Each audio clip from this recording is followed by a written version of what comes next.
君？正是帝君。帝君是做错了什么得罪天君，才被贬到凡间来的吗？怎么能够？是他自己要求来历劫的。历劫？帝君将在这凡间历劫60年，小仙想着，若是小殿下要报恩，这便是最好的时机。怎么报？早替你想好了。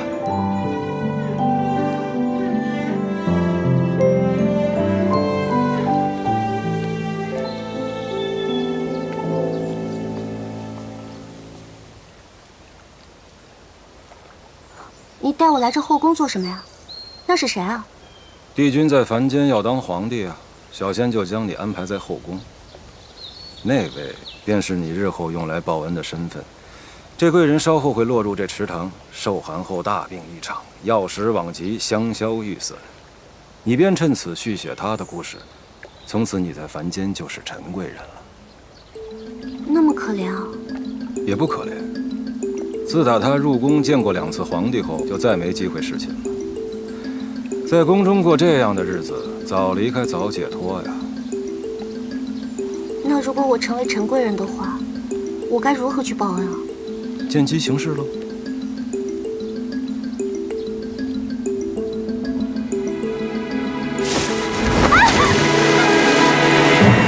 快，就是此时！快快快快！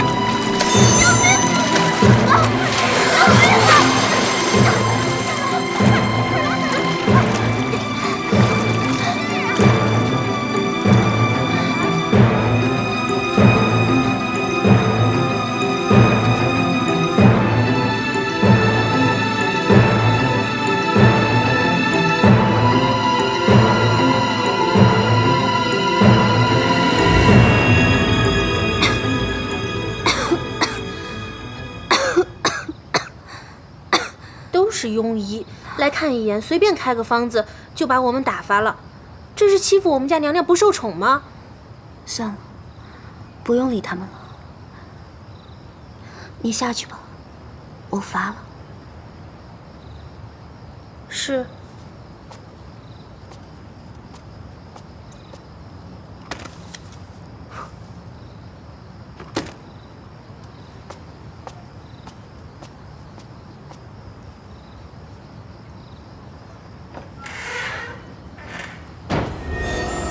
小殿下，你来啦！来看看你能否适应这宫中的规矩。我以前在太晨宫待过，这里也差不多。况且我每日按照运部上所说的不停地咳血，所以也不用跟任何人打交道。这病到了开春自然也就好了。不过你额上这凤尾花倒是个麻烦了。很麻烦吗？我姑姑说这是天赐的，很美的。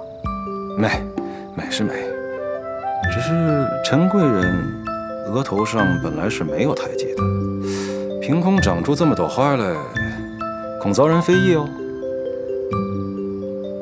会吗？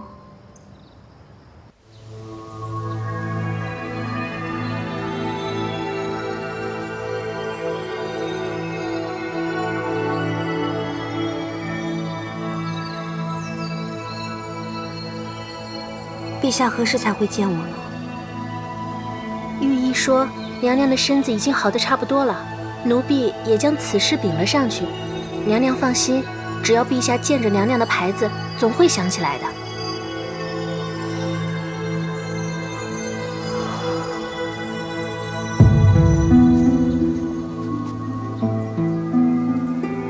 那是谁？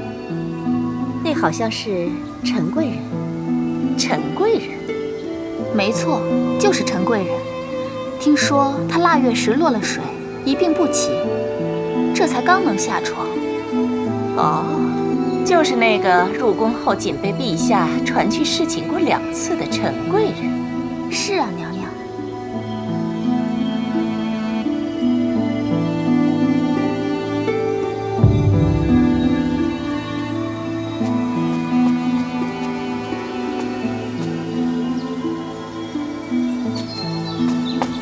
奴婢见过皇后娘娘，各位娘娘见过皇后娘娘。起来吧。谢皇后娘娘。谢皇后娘娘。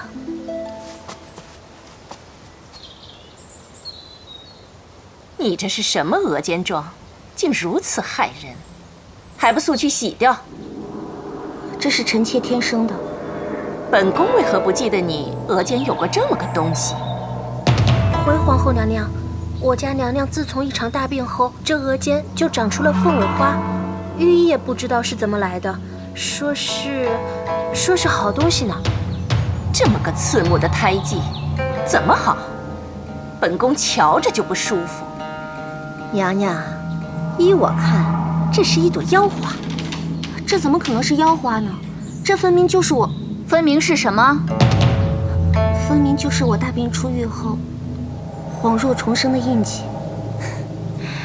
娘娘听陈贵人说的话，真是笑死臣妾了。这后宫中谁没有生过病，唯独她恍若重生，还多了个印记。好了，你这额间之物来得甚是蹊跷，在陛下那里就只能先拿掉你侍寝的牌子，以免这是什么妖恶之物，连累了陛下。是。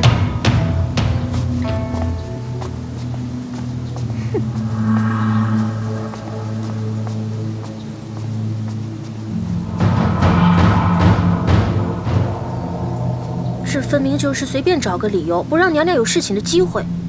连帝君的面都见不着，如何报恩呢？既然不能侍寝，那偶遇总可以吧？四书那些个话本上，皇帝不都是偶遇心上人的吗？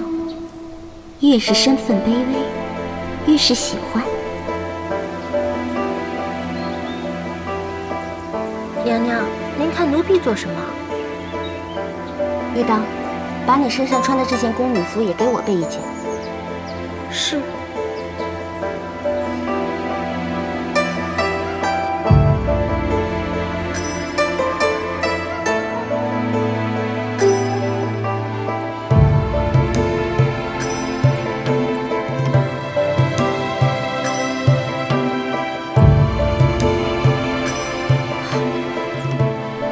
帝君，也不知道帝君在凡间的性情如何，好不好相处？开口第一句要如何说才能让他记得我呢？绝不能像在天宫一般，对，要端庄，要有身为千秋帝姬的贵气和风范。陛下，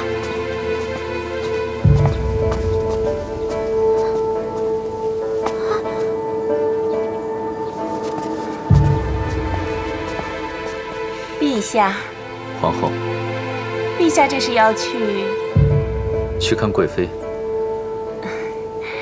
那臣妾就不耽搁陛下了。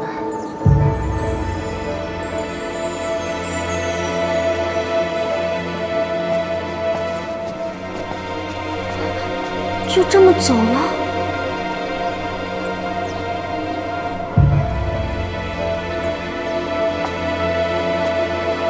皇后娘娘，陈贵人，你穿着一身宫女的衣裳是要做什么？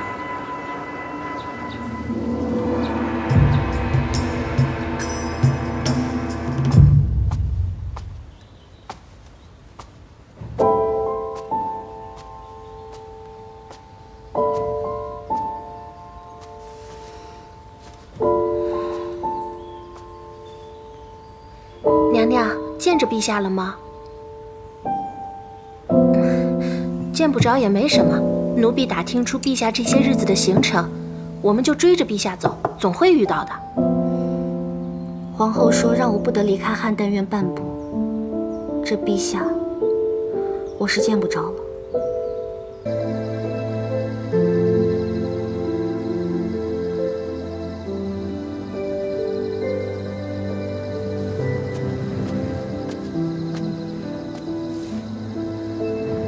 贵人，都起风了，快回去吧。都2年了，陛下还是没有来见我。娘娘被奸人所害，这宫里都传遍了，说娘娘额头这凤尾花是朵妖花。陛下听了，自然不想见娘娘了。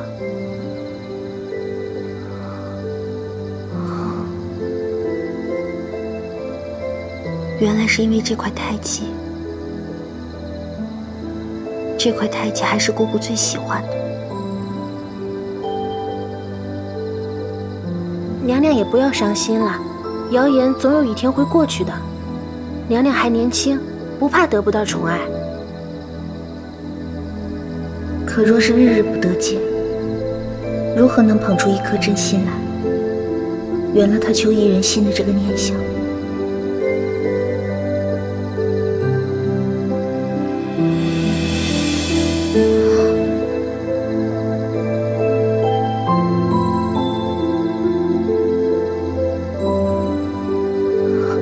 陛下，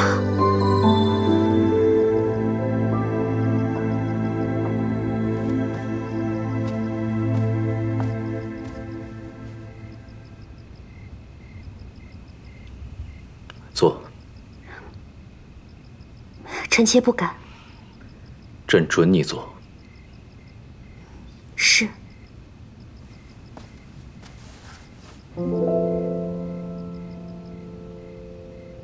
贵妃她终究不愿回宫。贵妃？贵妃她15岁入宫，朕一直很宠她。没想到她生下太子元贞后，竟吵着要出家。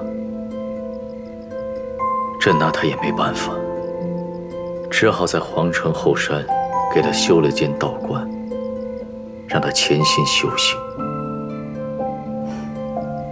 贵妃倒是一心向道。她等元贞一直住在道观里，直到元贞16岁，才派了一个道姑把元贞送回宫里来。她也只是每月初1、15才回来看望自己的儿子，从来不见朕，从来都不肯见朕，就好像没有朕这个人一样。司命说，帝君此番入凡间，是为了参一参人生6苦。照这模样看来，司命的故事编得还真是尽心尽力。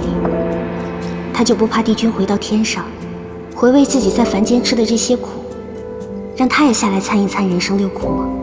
你怎么不说话？臣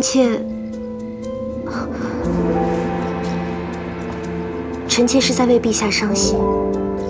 贵妃如此得到陛下的恩宠，却不珍惜，如此不但糟蹋了陛下的一片真心，也对不起宫中爱慕陛下的女人啊！你也爱慕朕吗？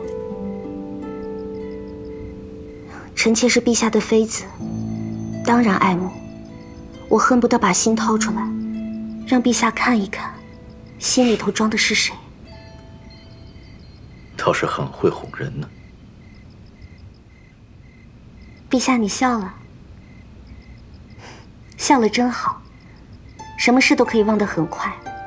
我姑姑说的，沧海桑田，来回变幻，无论是谁，到最后都会变成一粒尘埃，何必要想那么多，为难自己呢？说的也有些道理。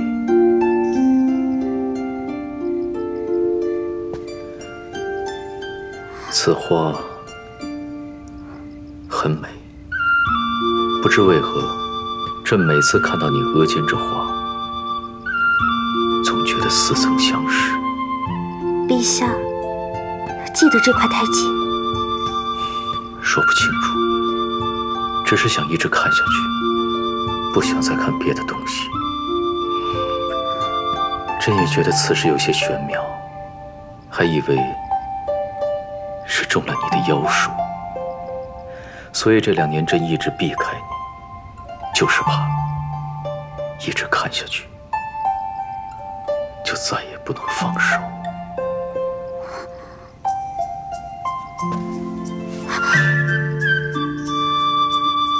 陛下，你的茶喝完了，我去帮你添一杯。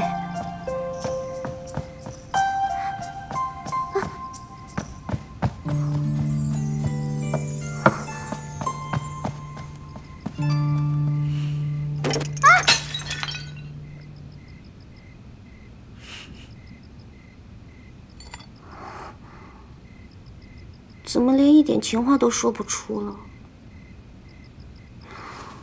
哎，不能这样啊！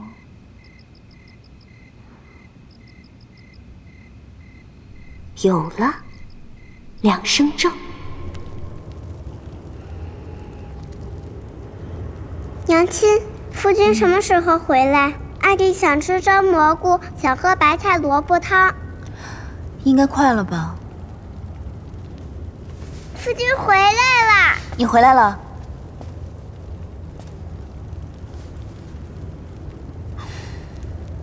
不是和你说过，阿离现在长身体，不能整日里只吃这些。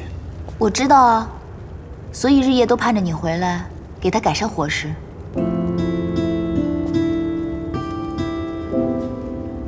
你真的在盼望我回来？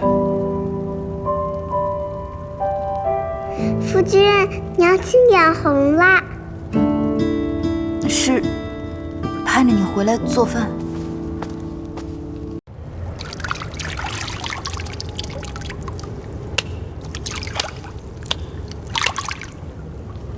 有了。姑姑，你魔怔了吧？我要去青丘寻一个小仙，让他做夜华造屋里的关门弟子。这样，就算夜华离开青丘了，我们也有的吃了。好，咪咕，这就这样绑门去。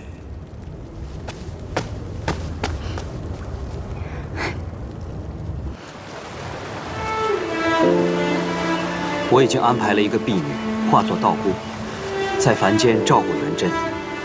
为何你还要坚持去青丘找白浅？君上，你不懂，一个娘是绝对不会允许自己的孩子受任何苦难和委屈的。我一定要去找姑姑，让她替元贞渡劫。他惹下了祸事，他就需要历劫。别说是青丘白浅，就算是折颜上神，恐怕都管不了。不，姑姑能管。你对你的那个姑姑，未免也太信任了吧？不是我太信任姑姑，而是我跟君上的事，天宗已经欠了青丘。这件事，别人不管，姑姑一定能管。哪怕姑姑擅自给元贞改了契约，天君也会睁一只眼闭一只眼的。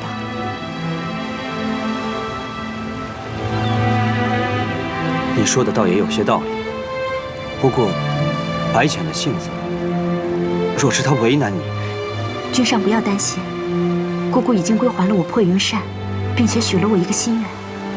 她是个言出必行的人，一定不会拒绝我。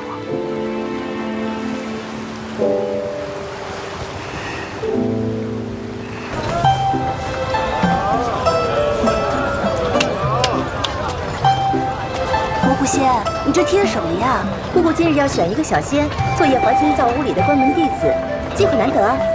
能做夜华君的关门弟子，哪怕是造屋内的，也是三生有幸啊。可就这一会儿，那狐狸洞前排了甚长2行队，这会儿去怕是晚了。不晚不晚，就在今夜，还来得及。走。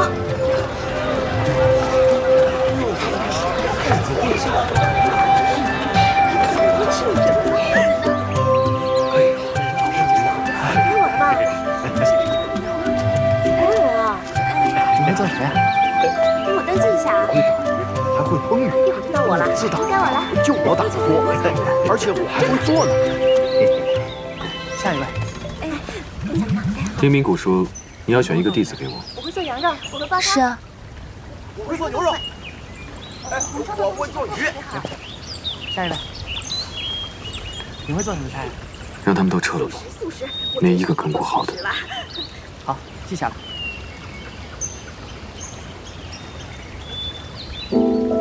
依我看，你就很不错。可你实在没有必要跟我学，我们2个有一个会就可以了。咪咕，姑姑，太子殿下要哪一个？他一个也没看上，让他们都散了吧。这就撤了？散了吧，散了吧。好吧，走吧。那我带小天孙去划船了。走，来。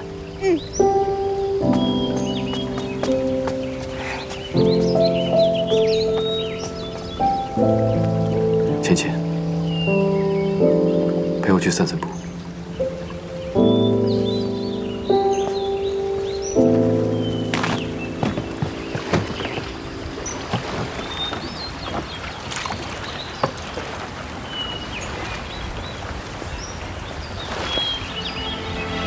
你这般皮兰，一坛花都是自生自灭，却也能养出天然雕饰的形状，丝毫不比天宫瑶池的差，真是难得。哪里？我这是壶野池子，怎跟你的瑶池比？你们的瑶池数万年来被仙人凡人写了数千首酸诗，被千万人赞叹。你想去看吗？看什么？九重天，瑶池。啊，有机会吧。按芊芊你所说的，你从未去过天宫，难道不好奇吗？这四海八荒我没去过的地方多了，若是处处都好奇的话，我岂不累死？你看那昆仑虚也是四海闻名，我不是也照样没去吗？哦，你很仰慕昆仑虚吗？坏了，我没事提什么昆仑虚啊？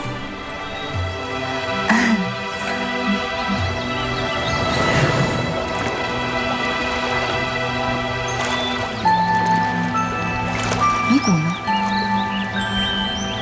米谷在洞口设置了仙障，怕是有人误闯了。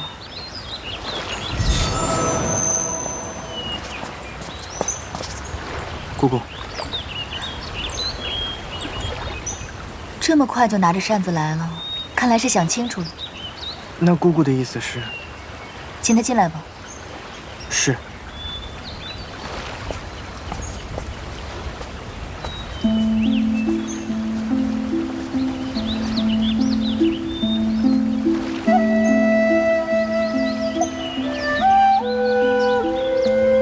姑姑怎么说？姑姑说，让你进去。少卿，我若是你，根本就不会来见姑姑。最后一次，此事过后，少轩绝不踏入青丘半步。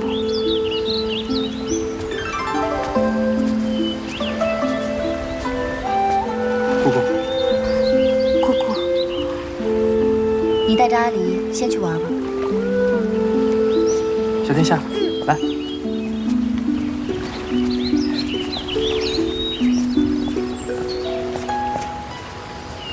你既来找我，一定已经想清楚，问我要什么。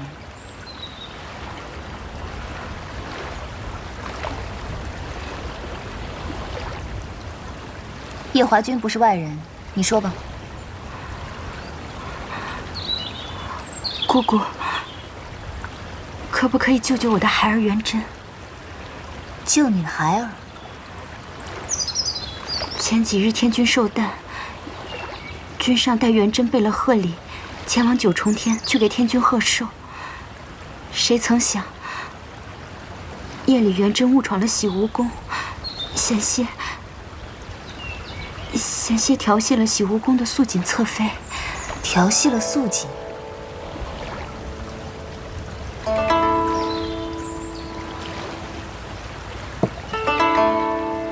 能做太子的果然不是一般人，戴绿帽子也戴得很欢快嘛。可元真却在最后关头刹住了脚，但是却惊动了天君。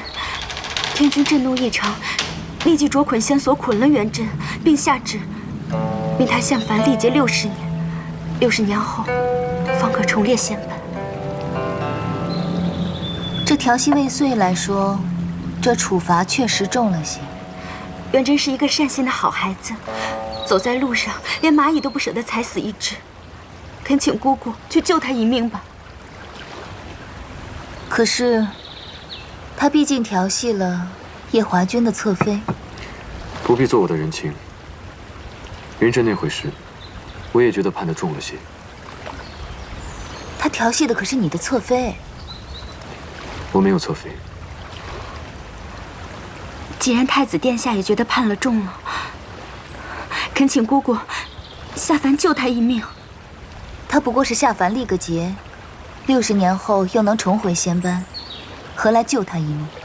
因为绍兴已经打听到，在元贞18岁时会有一个大劫，这个大劫会苦他一世。绍兴不忍心看着他这样备受煎熬，所以恳请姑姑帮他把这劫数度化了，让他平平安安地度过这一生。所以，你来找我，是为了帮你儿子渡劫？是。绍兴不敢求姑姑去求情免了这罪责，只求姑姑悄悄地帮一帮元贞。你这件事情来拜托我，托的倒是很有头脑。你知道，就算是我改了元贞的气运，天君也不会同我计较，是吧？绍兴知道，这4海8荒之内，只有姑姑能做这件事。好，我答应你。这件事情我替你做了，但是事成之后，你我主仆情分就算是尽了。你与我青丘白浅，再无任何瓜葛。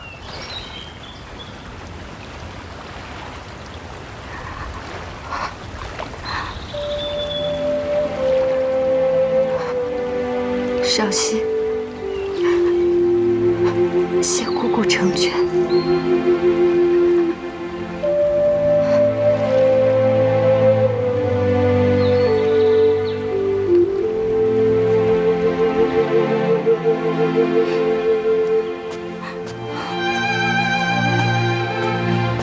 怎么了？又被那些小神仙欺负了？他们都笑我是小八蛇，不配在狐狸洞伺候青丘女君。你也太没出息了！小时候谁敢欺负我，我就把他打得连家门都不认识。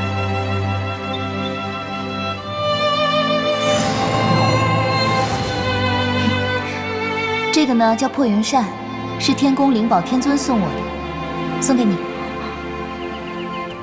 灵宝天尊送的，太贵重了，绍兴不能收。你就收下吧。你跟我在一起这么久，什么法器也没送过你。这个扇子可厉害了，以后谁敢欺负你，你就用这扇子将他扇出青丘。这把扇子这么厉害吗？送给你了。谢谢姑姑。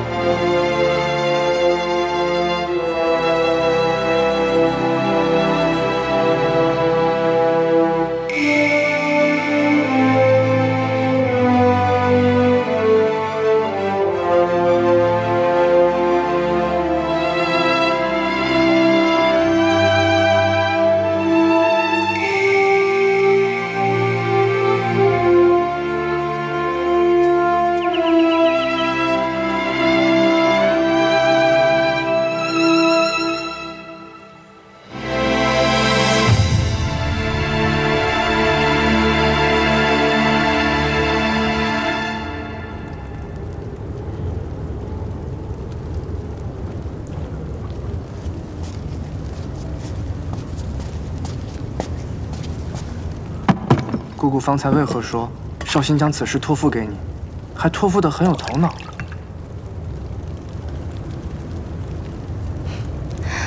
偷听了？我是想听听，这个不顾主仆情谊，害我姑姑沦为4海笑话的人，又是怎样厚着脸皮来求姑姑的9重天上呢，是个神仙，都有篡改凡人气运的本事。但是天族有规矩在那儿，就算有这个本事，也毫无用武之地。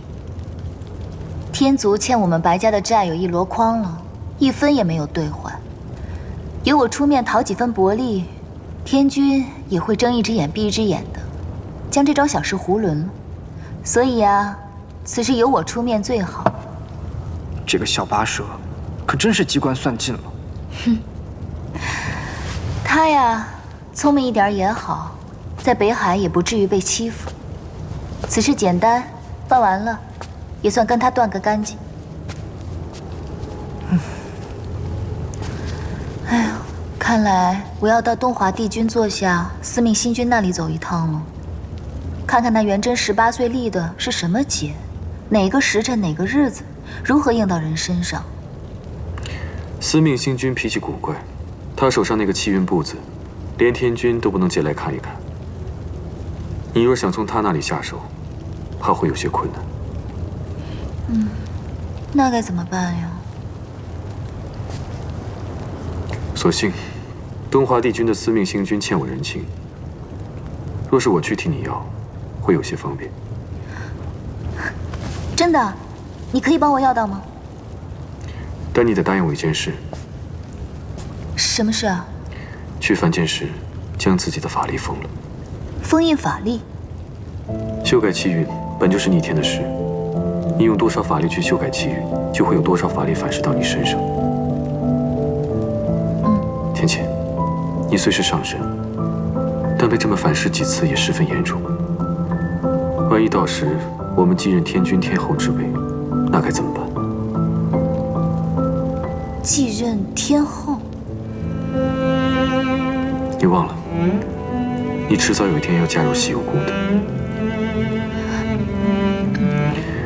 继任天君天后之位，必受81道荒火，9道天雷。若你再被法力反噬，我怕你会保不住性命。哦，好，我答应你就是。不过你我尚未成亲，若你近日要继任天君的话，我可是来不及嫁你的，也就谈不上81道荒火，9道天雷了。怎么，我说的有何不妥？芊芊，你可是在怪我没有早日向你提亲吗？若在300年前我便娶了你，就没有今日这个担心了。我也就是随口一说。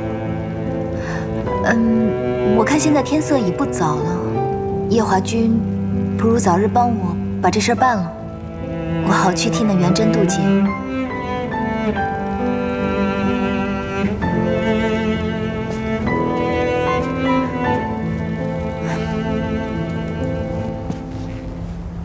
太子殿下怎会想到看元贞的运簿？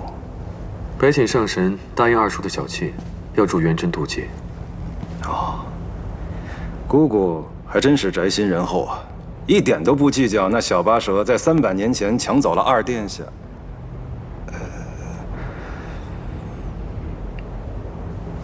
那我给殿下讲讲这元贞在凡间的事吧。元贞托生托到了一个帝王家，姓宋，叫做宋元贞。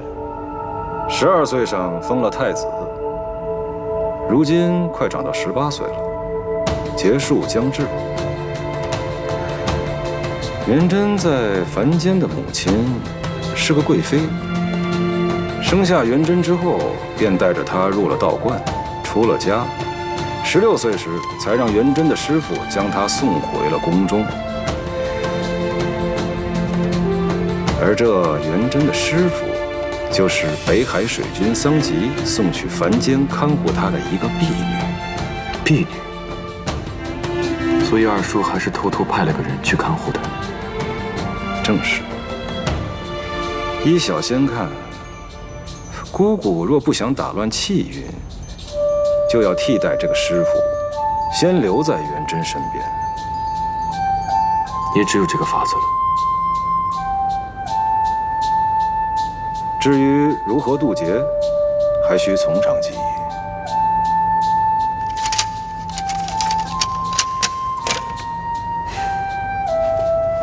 多谢。太子殿下言重了。当初是殿下您看在东华帝君的面子上，才原谅了白凤九偷走劫魄灯的事。今日就算我替帝君还了这个人情，只是殿下要记得提醒姑姑，到了那人间一定要封了自己的法力，否则……本君明白。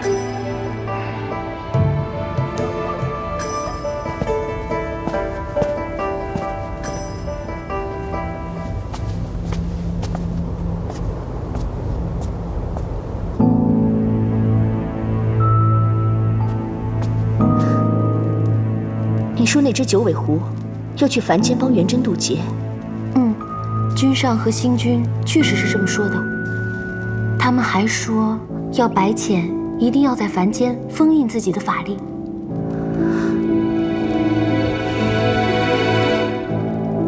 妙清妹妹，我可能也要让你去一趟凡间了。我？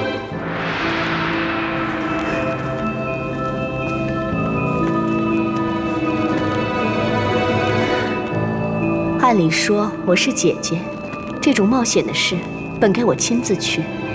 可是我身为君上的侧妃，一举一动皆在众人的眼皮底下，实在是不敢妄动。但是妹妹你就方便多了。不知姐姐让我去凡间做什么呢？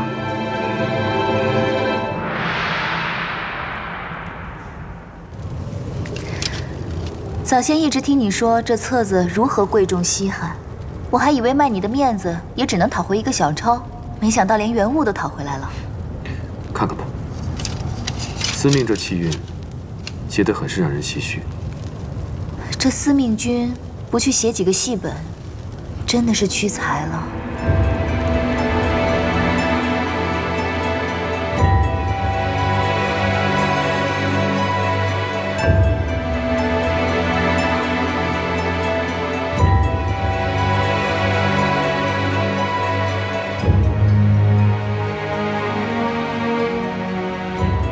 6月初1，皇帝出游数月春，太子元贞也会同行。到时会在河上出现一只大鹏鸟，将众人吓得惊慌失措。岸上一个美人意外落水，元贞就会跳下水去救人。所以这个劫是美人劫。元贞和那位美人在水中双双看对眼，只可惜皇帝也瞧上了那位女子，就带回宫中宠幸了。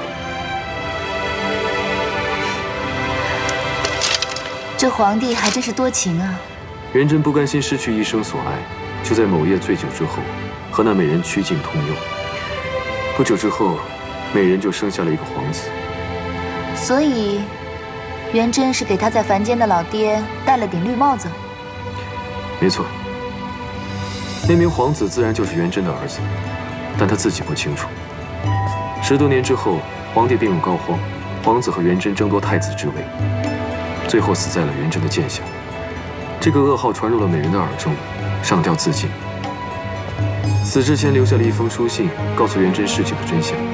元贞读后悲痛欲绝，也欲抹了脖子。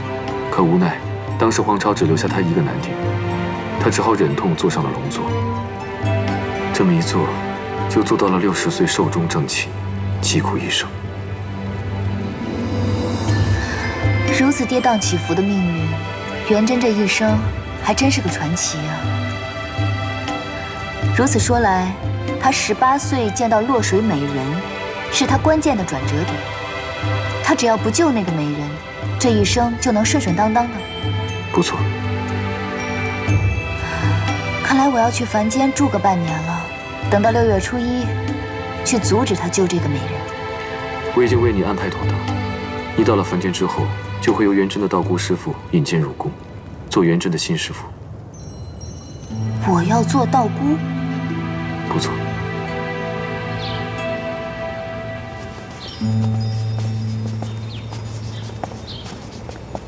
师姐，师妹，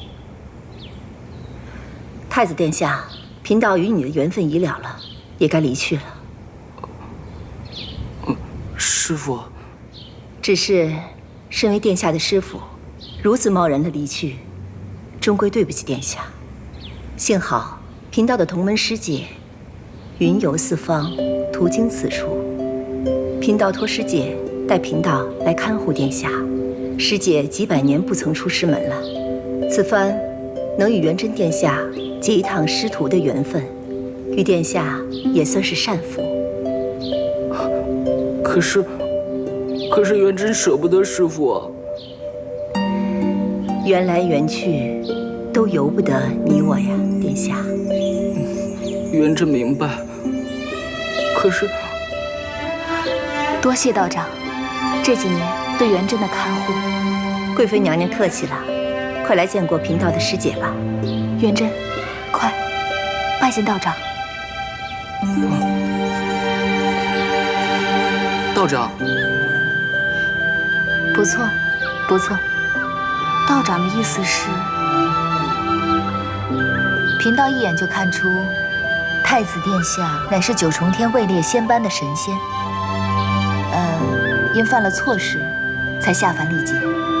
那经过劫难，我儿还能重列仙班吗？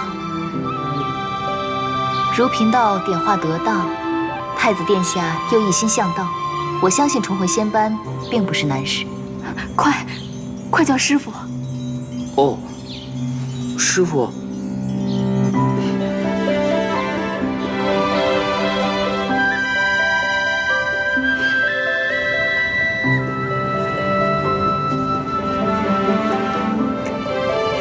师傅，您若是不嫌，日后便住在此处了。不错，你今日先回吧，明日再来与为师学道。是。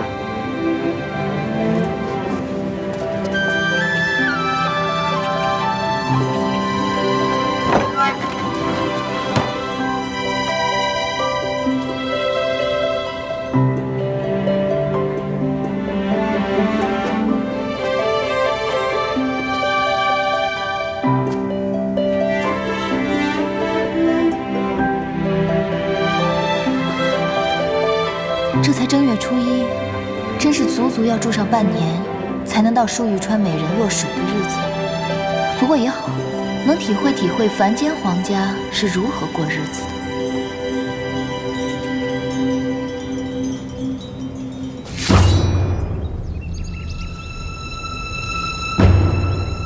少仙，那日在东海义军出言不逊，今日反倒学会对昆仑虚低头了吗？我是来求见司音上仙的。你说什么？你要见司音？哼！7万年前，正是因为与你异界一战，我师尊战死，司音也随之失踪。如今还有颜面来这里，还说什么要见他？上仙，前几日我见过司音，我想他与昆仑虚颇有情深。若是回来，他一定会来昆仑虚。什么？你见过他？在何处？在东海北岸，北荒境内。北荒。义军，请回吧。虽说我昆仑虚为了天族不会再与异界为敌，可和异界也绝无任何情谊。至于司音，我和众师兄会继续找他的下落，就不劳义军费心了。不送。少仙留步。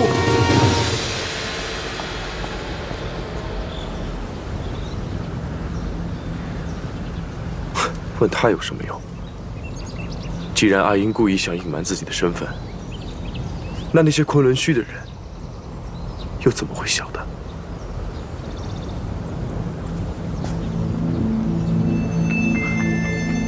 火麒麟，君上，回大紫明宫。是。君上。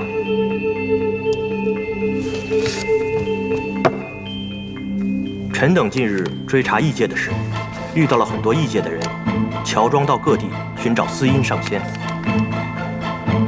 手中均带着这幅画。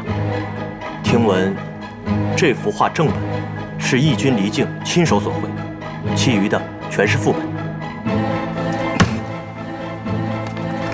方才16师弟还来消息，今日义军上了昆仑虚，说是撞见了司音，特地去昆仑虚查看司音是否回了师门。我寻17师弟寻了7万年都没有线索，怎么叫他给撞见了？分明又是祸国。地风上仙，这画卷上面的人，可真是司音上仙？不错，正是我17师弟。你方才说离境义军与司音上仙见过？对，是离境对我师弟紫兰说的。可有说在何处？东海北岸。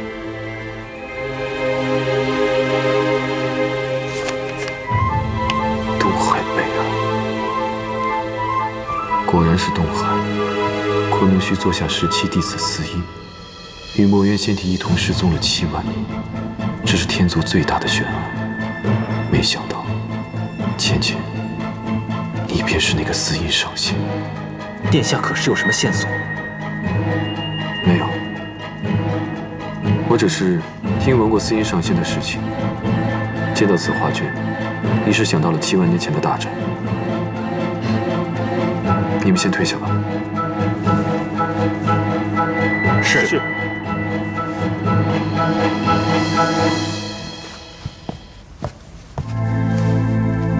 为何要带走墨渊的仙体？为何要消失？连师兄弟们都避而不见。芊芊，若我问你这些，你会如实相告吗？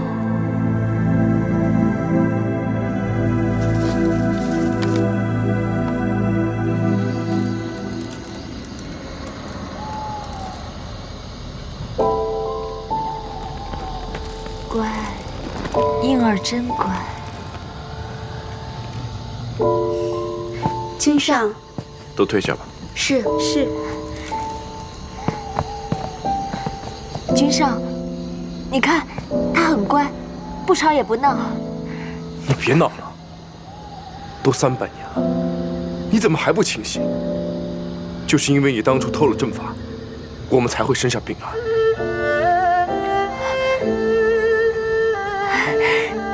君上，臣妾已经找到法子，让他醒了。君上，只要婴儿醒过来，就证明臣妾可以生出健康的孩子。到时候，臣妾再为君上生上几个小皇子，啊，还有小公主。君上不是最想念胭脂吗？到时候臣妾再为君上生几个小公主，好不好？事已至此，你就放手吧。我问你，司音到底是谁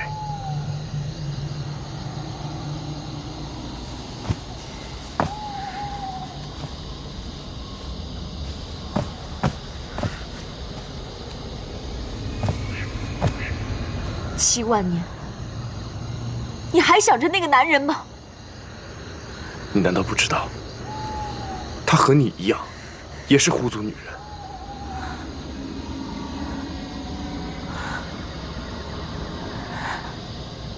狐族女人？不可能！我在昆仑虚亲眼见她更衣过，他是个天族男人。君上也曾与他在一处，怎会不知道他是天族男人？我早就知道她是女人，但她却没有告诉我她是狐族，不是天族人。狐族，狐族女人。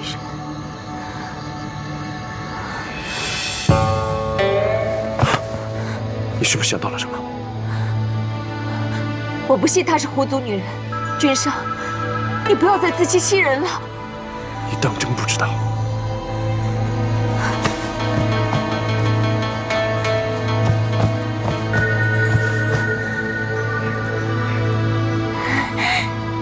婴儿真乖，只要婴儿乖乖听娘的话，娘就一定会让你醒过来的。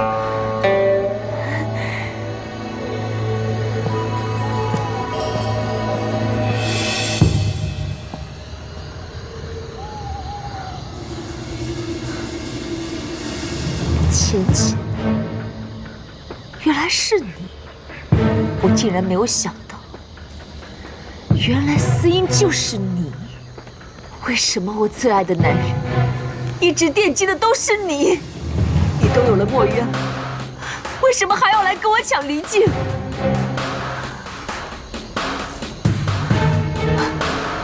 墨渊，我怎么没有想到？墨渊。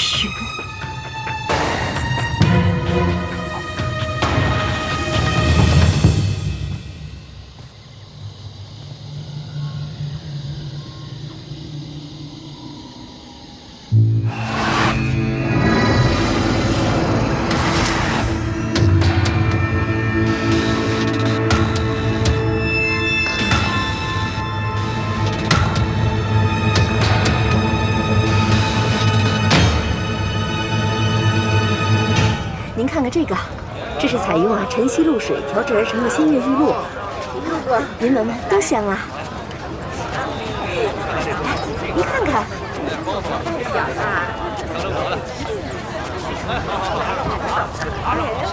姑姑回来了，姑姑回来了，不是说去凡间了吗？是啊，这么快？没想到白浅竟然不在，真是老天爷来助我。天上一日，凡间1年。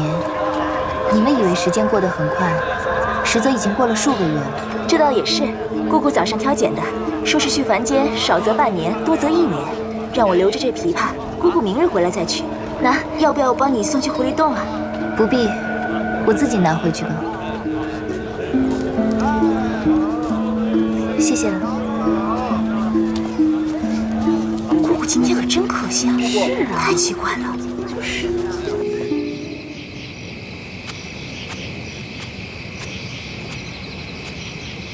娘亲回来了。姑姑。娘亲。你方才叫我什么？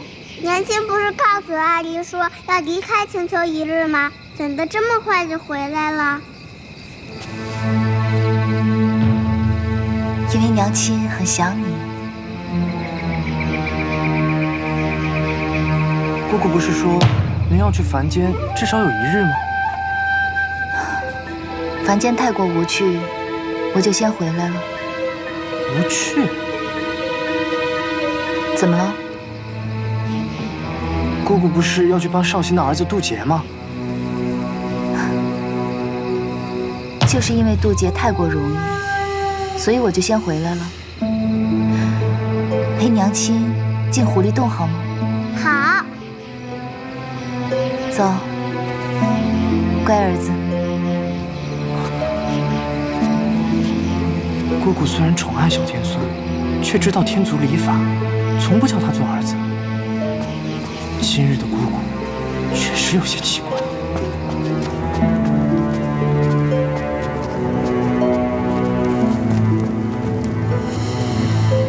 好了，去将墨渊上神抱来吧。姑姑忘记了。忘记什么？你不是怕太子殿下发现墨渊上神，所以亲自施法将炎华洞给遮住了吗？哦，对啊，炎华洞。我们现在就去炎华洞吧。儿子，你在这等着我啊。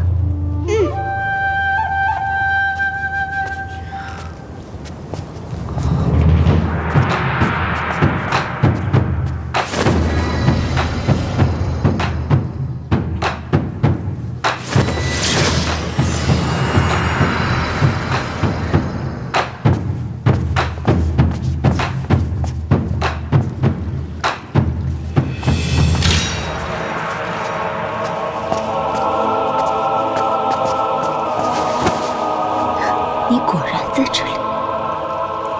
你不是姑姑。尼古，你不要胡闹。姑姑见了墨渊上神，都要先行弟子礼的。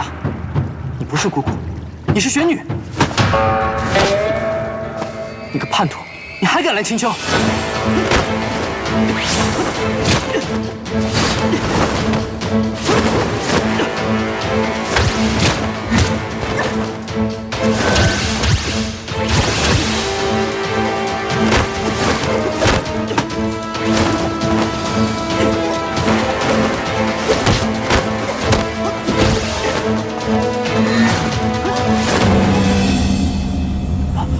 姑姑，不是。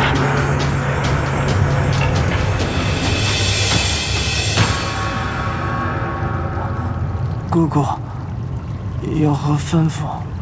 去把小殿下给我抱过来。是。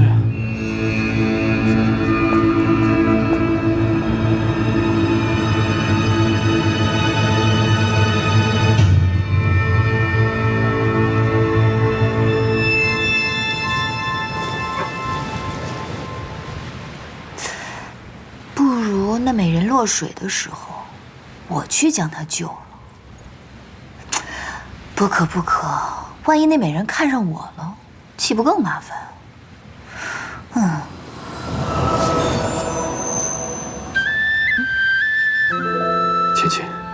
几日不见，我想你想的可厉害了。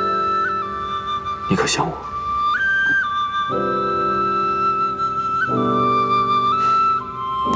此番我来是要告诉你一桩大事。你可知元真在这一世的爹是谁托的生？莫非还是你爷爷不成？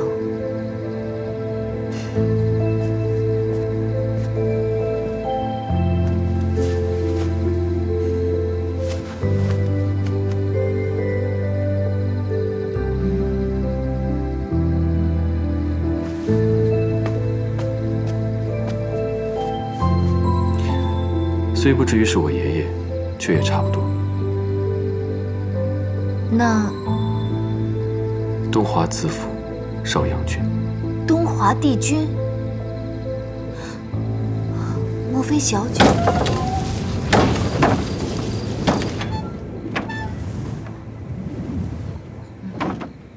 我先去关窗。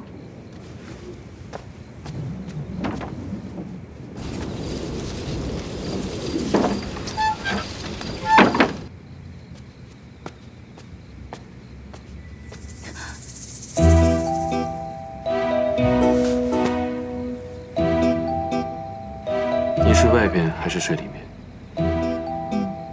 我还是睡地上吧。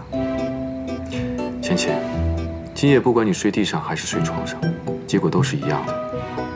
若你还有点法力在的话，或许能跟我打个2败俱伤。但你法力不是被我封了吗？又或许你是半推半就。夜华君，你说笑了，我这不是怕床太小怠慢你吗？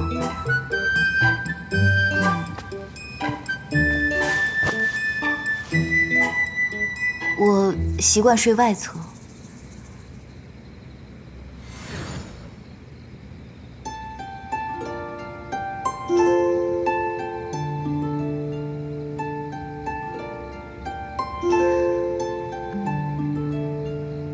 话说，这凡间真的有大鹏鸟啊？那大鹏鸟是从佛祖跟前借的。我二叔和司命之间有些过节，司命这次可是下了血本。想不到，这司命竟然如此记仇。他好不容易安排一出大戏，让我给搅和了，他不得记恨我？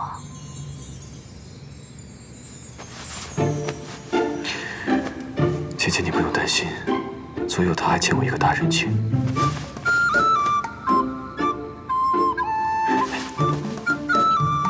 你想不想我抱着你睡？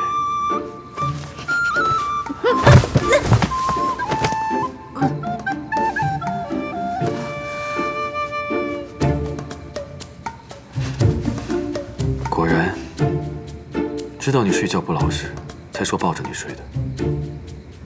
床太小了。是，这床位是太小了。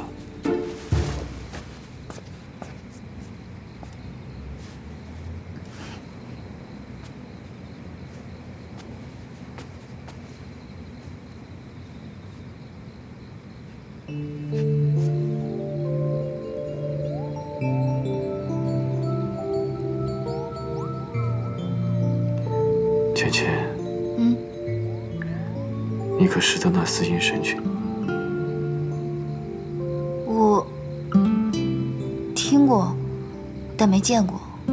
不是听说他跟墨渊上神一同归隐了吗？原以为你会知道的更多些。不知道。今日那义军离境，画了一幅四阴神君的丹青，并私下寻找他的行踪。这丹青辗转到了我的手上，猛地一看，像极了女扮男装的你。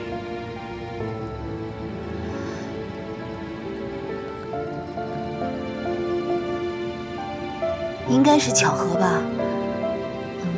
天色不早了，快睡吧。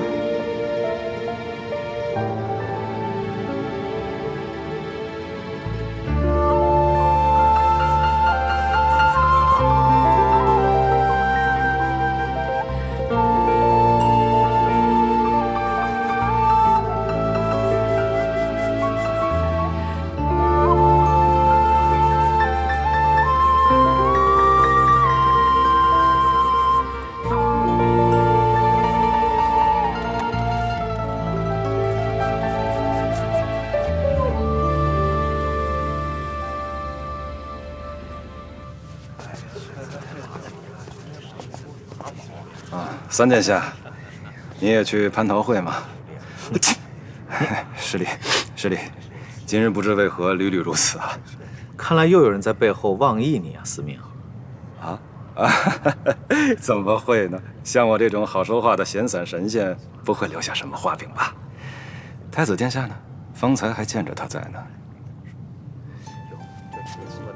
他惦记某位上神呢，趁着群仙敬酒又去了趟凡间，这半盏茶的功夫就回来了。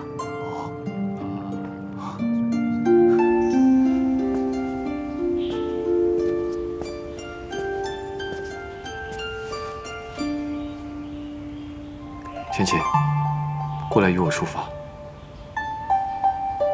你是在唤我？听米谷说你书法书得很不错。今日我得去觐见天君，若是仪容不整就不好了。哦。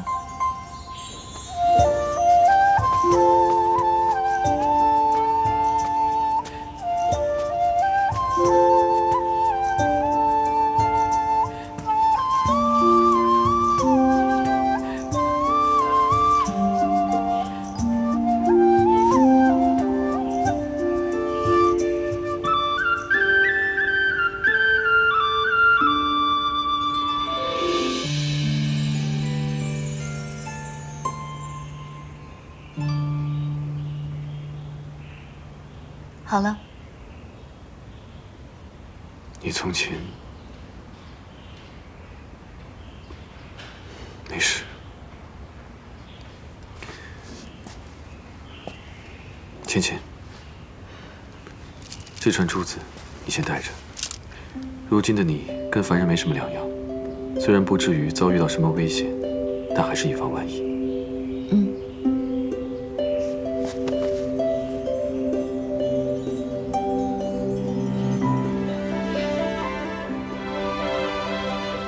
那我便先回天宫了。对了，昨晚忙着正经事都忘跟你说，6月初1，你想将远征拦着，再派人将东花帝君推下水去。如此一来，你一是保得元贞，二是不妨碍东花帝君立人生之功，便皆大欢喜了。好。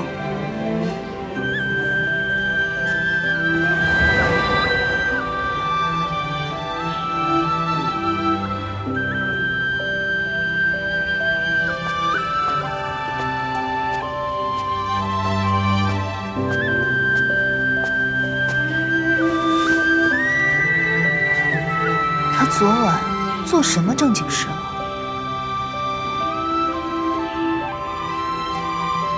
差点把小九忘了。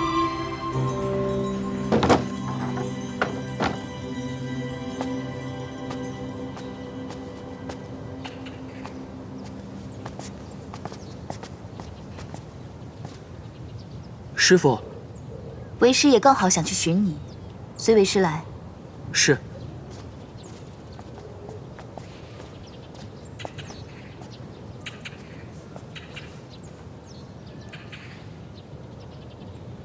师傅，你脖子这边是怎么了？看着像是……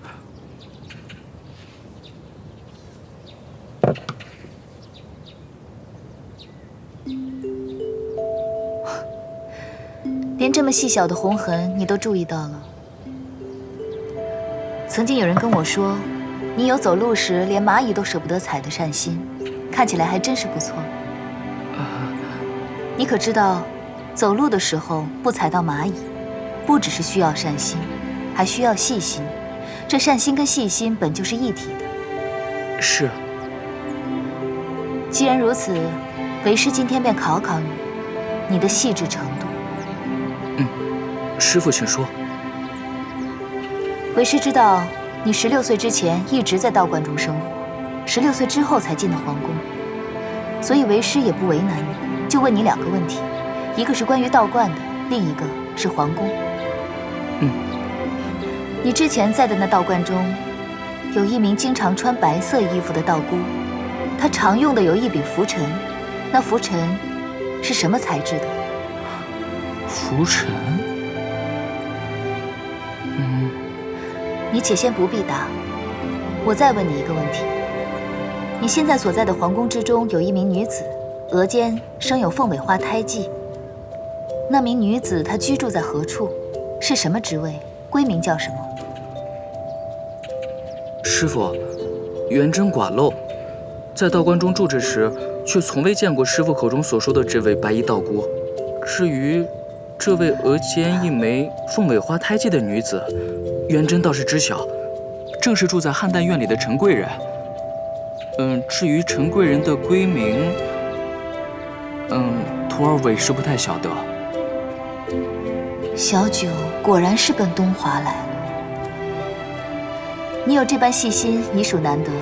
但是你要知道，学习道法要更加的细致。你今日且先退下吧，好好将你学到的态度去参一参。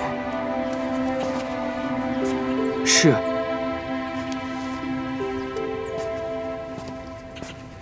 元真小弟，其实你已经够细致了，再细致你就成八公了。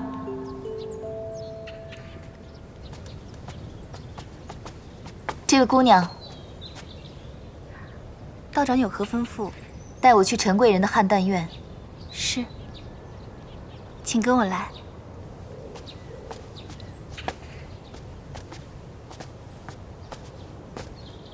道长，这里就是汉淡院了。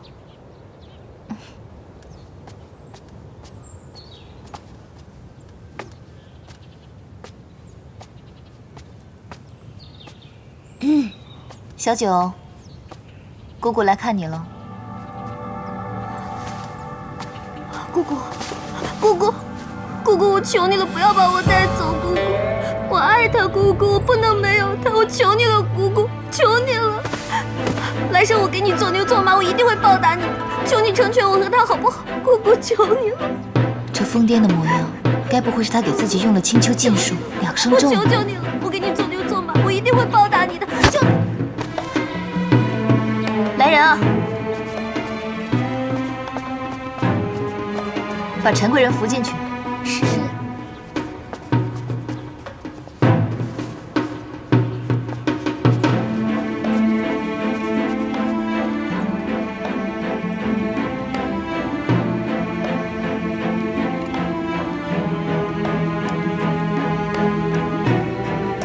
这小九平白无故用这2生咒做什么？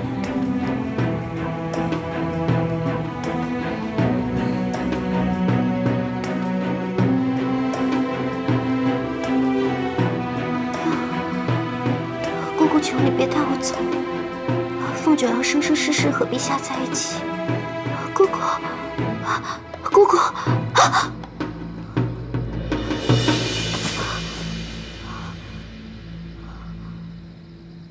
不对啊，姑姑怎么会来？如果姑姑知道我用了2生咒，岂不是要把我绑回青丘？那我还怎么报恩啊？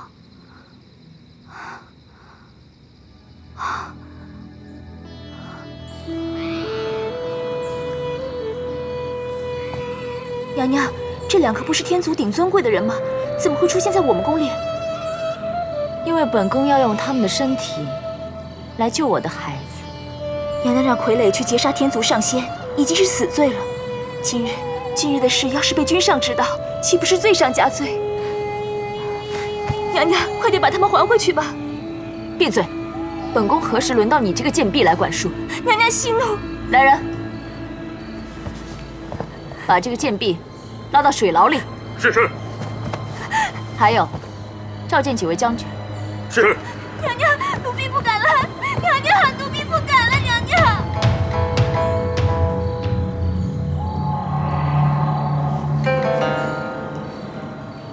这副皮囊，我真的是很喜欢。参见娘娘。快过来看看。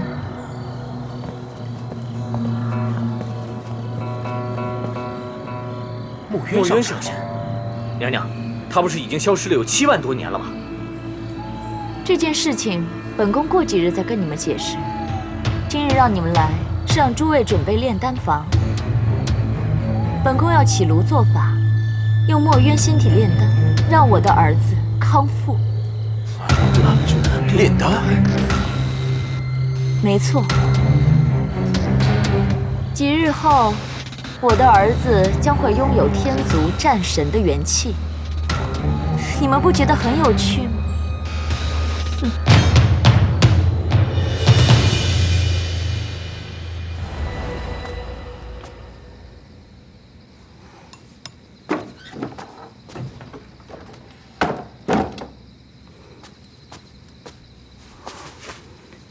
姑姑，不孝女凤九来请罪了。果真是用了2声咒啊！姑姑英明。坐下说吧。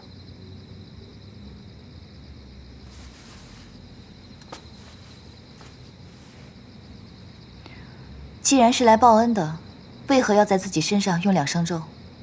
早些日子，凤九进入帝君的梦境，想要问他这一生有没有什么没有完成的梦想，没有达成的痴心。那石头做的东华帝君说了什么？该不会是不想要什么富贵江山，只愿求得一人心吧？姑姑英明。这一世的东华帝君竟如此俗气。大概是帝君早年间在凡间经历了一些人情冷暖，想要求一个不离不弃的女子吧。于是你便将自己搭了进来。我也不是把自己搭了进去，只是司命星君说帝君遇不到他心爱的女人，但是在6月初1，他会遇到一个他爱慕的女子，但是这个女子爱的却是元贞太子。元贞。所以我想要捧出一颗真心来，等到帝君遇到他那个心爱的人，我便功成身退。原以为这个方法是极好的，但是我借着陈贵人的身子，见到帝君却连一句情话都说不出口。死会不是那么容易复燃的，你也无需介怀。所以我只能给自己下2声咒，白日里做出非常爱慕帝君的样子，等到晚上太阳下山，我方可以解脱。这段日子有没有被那帝君占了便宜去？东华帝君他只是去了一趟邯郸院，不过多时就走了。你说说你啊，每天做出一副爱他爱得要死要活的样子，你这是为什么呀？凤九只是觉得，爱一个人是需要有敬业精神的事情，不可以在旁人看的时候做出爱的样子，但是在没人看的时候就做出不爱的样子。罢了，我还是送你走吧，你继续去捧着你那颗真心吧。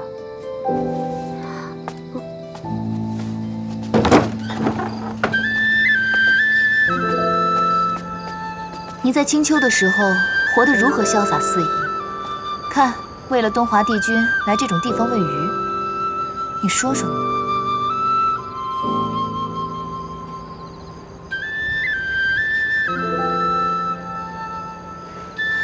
想来这紫竹院是个福地，怎么连您都来了？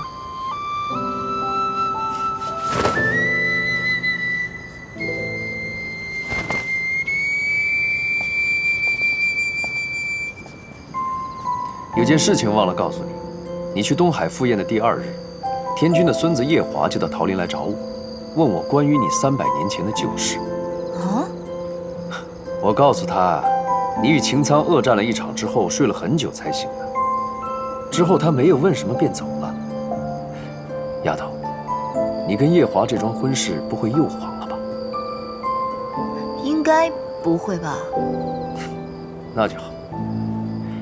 真真很想念你的厨艺，什么时候有空回桃林一趟吧？可是我还在凡间报恩呢。报恩？哦，你身上这2声咒下得不错啊。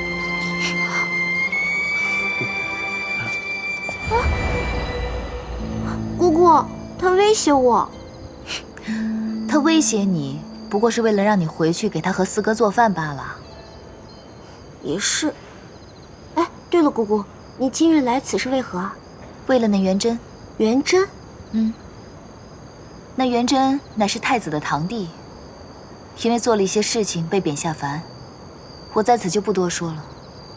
你方才不是也说了吗？6月初1那天会有个美人落水，元贞会去救那美人，然后美人会爱上他，东华帝君也会爱上这个美人。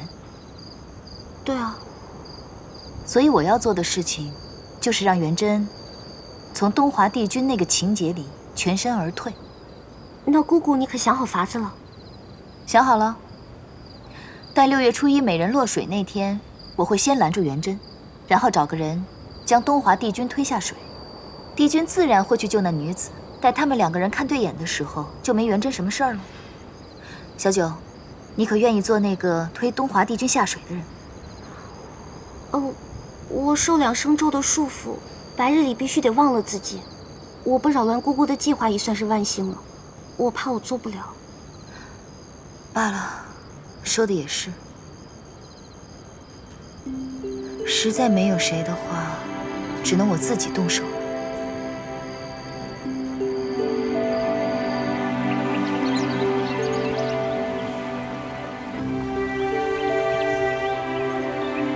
原来你在这儿呢！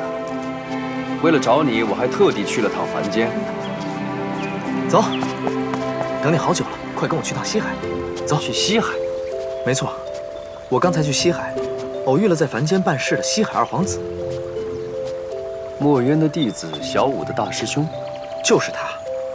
我与他在凡间的酒楼相遇，吃了顿便饭，刚好有人来禀告水晶宫的事。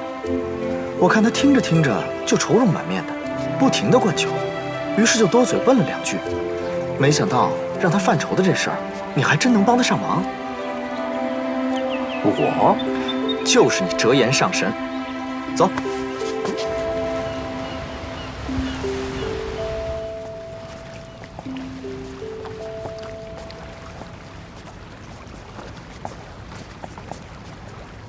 多谢上神为小儿诊病。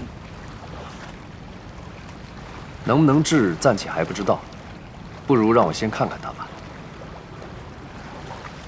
是，请。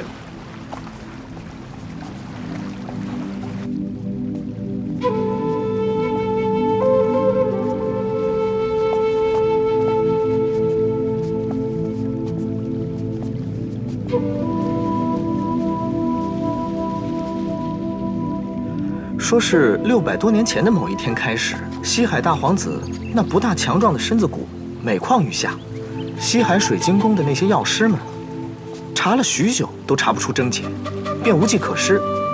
眼看着这大皇子咳的血越来越多，只能上了帖子，让天上的药王来解决。可是这药王也查不出个所以然，最后只能开了2副药，让蝶庸不再咳血。这药王临走前啊，说大皇子这病不像是病在身上，既然没有病在身上，他区区一个药王又有什么法子呢？最后眼看无计可施，只能四海八荒四处求医，可最后还是无药可医。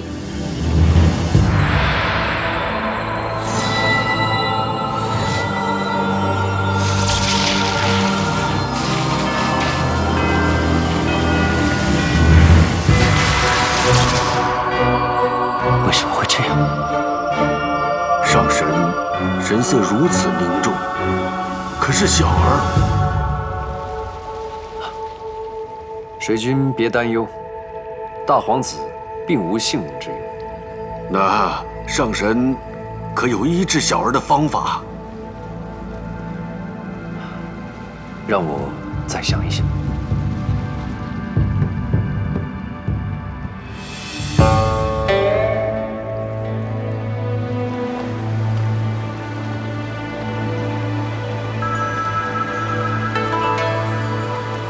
为何你神色如此怪异？这大皇子病得蹊跷，给我几日时间，待我找出真相，再告诉你。难得见你如此慎重。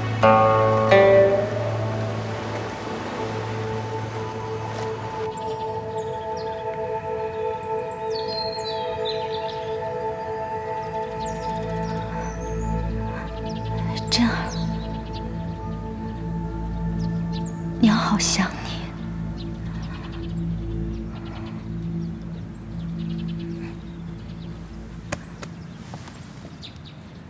姑姑，跟我来。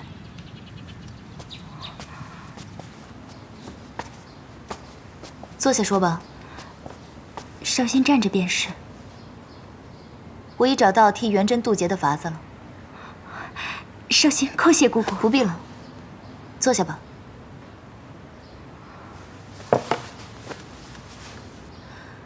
替元贞渡劫的法子万事已具备，就差推人这东风了。推人？简单来说，就是6月初1那天，那美人出现的时候，要有一个人将皇帝推下水。好，少先来做。届时你用了隐身术，待那命中注定的美人出现时，轻轻走到皇帝身边，将他推下水即可。但是这样做会遭法力反噬，你去做有些凶险，应该找个壮硕的人去做。既然这事儿必须要做的话，那我便让我家君上来做。也好，反正他是元贞的亲爹，这样缺德的事让他来做，最合适不过。少先这便寻君上来见你。好，动作要快，离凡间6月初1的日子不多了。姑姑放心。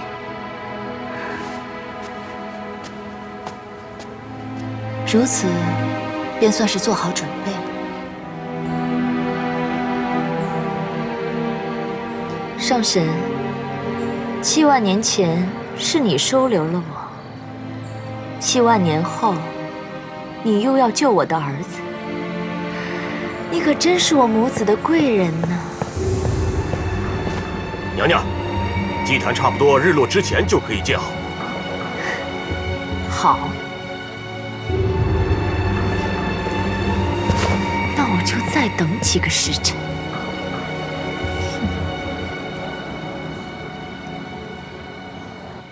什么？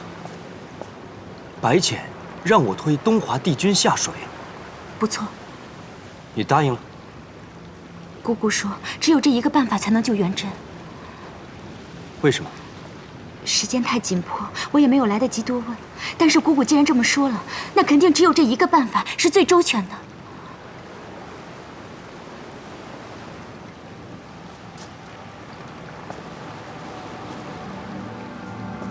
难道是他要借此来报复我们？报复？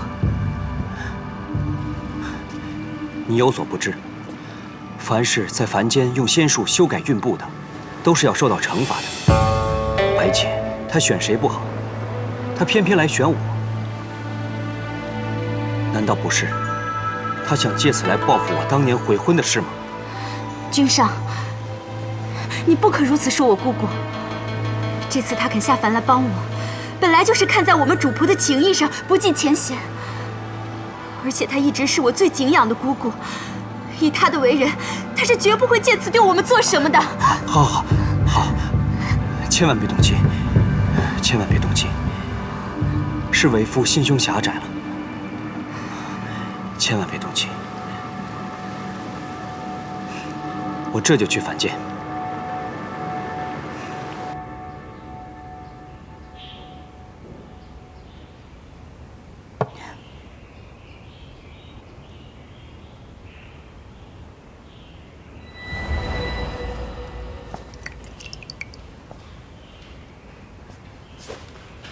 上神，坐。桑吉还是要为当年的事情道歉。不管怎样，贸然提出悔婚，都是桑吉的错。当年事不必再提，坐吧。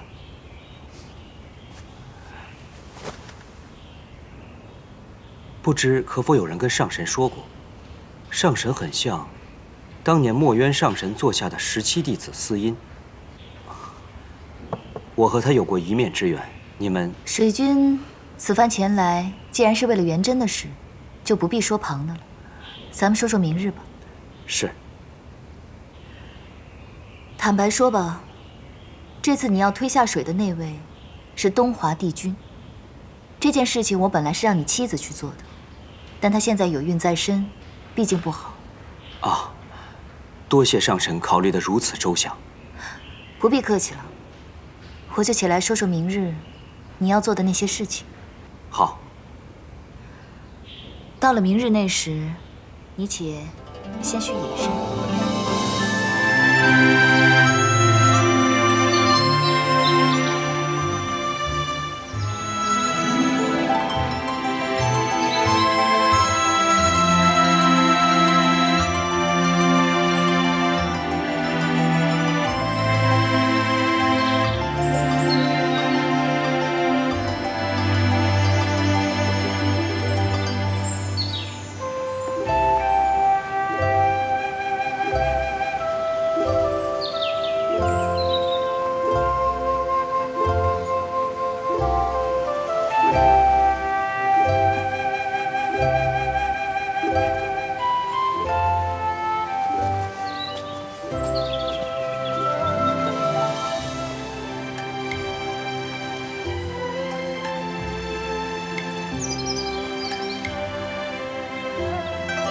太子殿下还真是放心不下上神呢。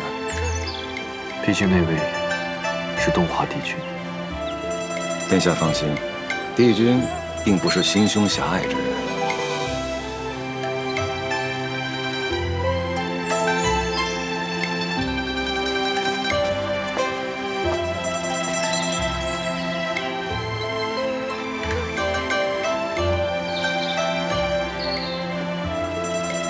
时辰一到，大鹏就要来了，得赶快将元贞叫过来。去，帮我将太子请过来。是。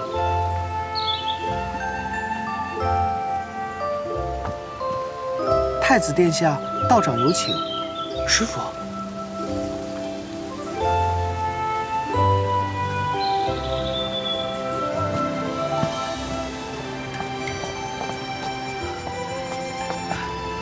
师傅，不知此时要元贞来有何要紧之事吗？你来的正好。师傅不知为何，刚刚胸中闪过一道白光，将平日参悟不透的道理全部都参透了。你可想知道为什么？元贞当然想知晓。如此便最好。你去太子殿等我，为师随后就到。难道这些歌舞比为师的道法还要重要吗？不，徒儿知错，徒儿马上就回去。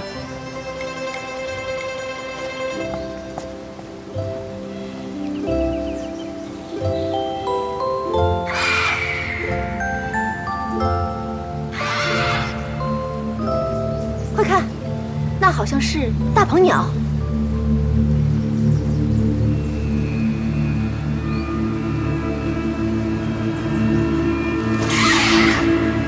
这世间竟有这么大的鹏鸟，这大鹏鸟竟如此凶猛，飞得这么快。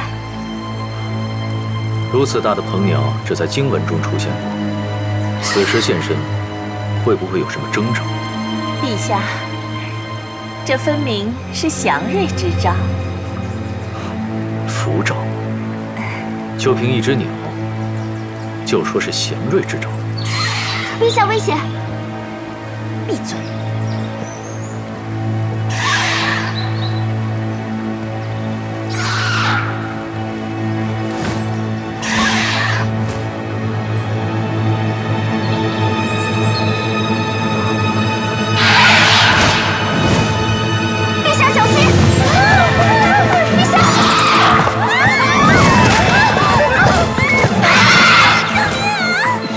陛下，别靠近水边！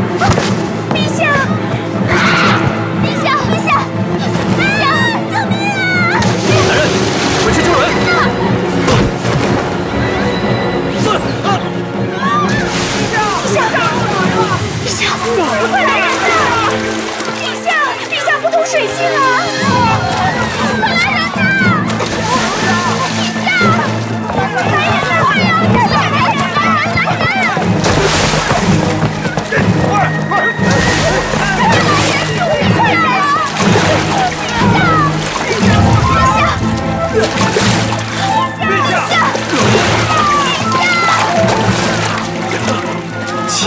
万算，却没有算到东华这事托生成了一个旱鸭子。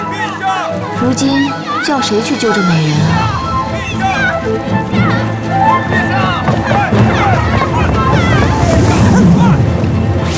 殿下不可失范。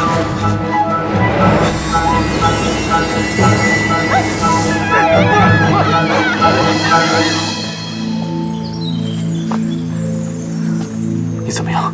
没什么事吧？怎么会有人推我下水呢？或许是你平日太受太子宠幸，招人妒忌，有人趁乱教训你吧。夜华，你这样用法术是有违天规的。只要你安好，我怎么样都无所谓。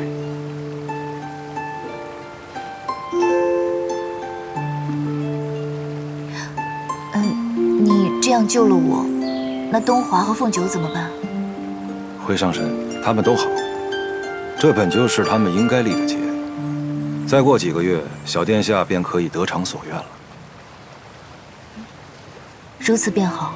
既然这样，你们快回天宫吧。一个太子久待在凡间也不好。我的事也还没做完，我也先走了。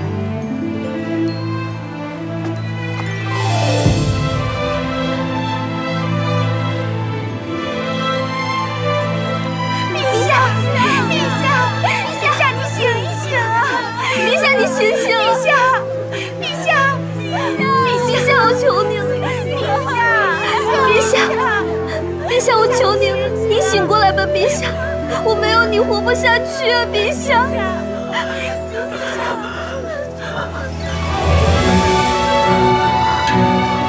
陛下，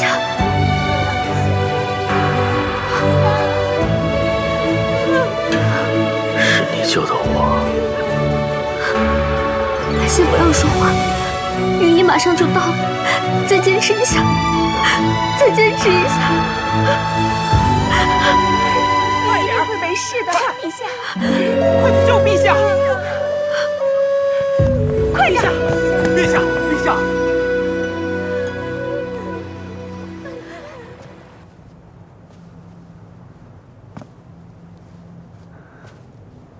什么？你竟亲自动手，把白浅上神推下了河？上神可有什么大碍？妙清没有想到太子殿下也在附近，他竟然亲自施法救了上神。这公主倒是很好哄骗，让她去凡间教训一下白浅上神。没想到她连谋害上神这种事都敢做，要是做成也就罢了，还失败了。若是太子殿下日后追查起来，是个大麻烦。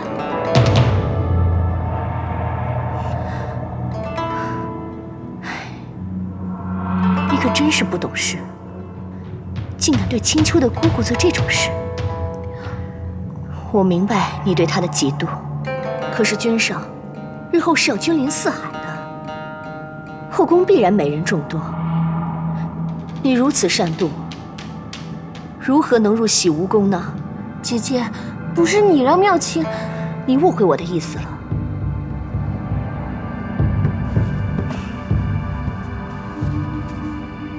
不过你不要害怕，这件事只有我和新奴知道。我们来想个办法，让你尽快成为太子殿下的女人，用喜事把这件事盖过去。姐姐说的可是真的？当然，我是真心喜欢你，自然会帮你，放心吧。嗯。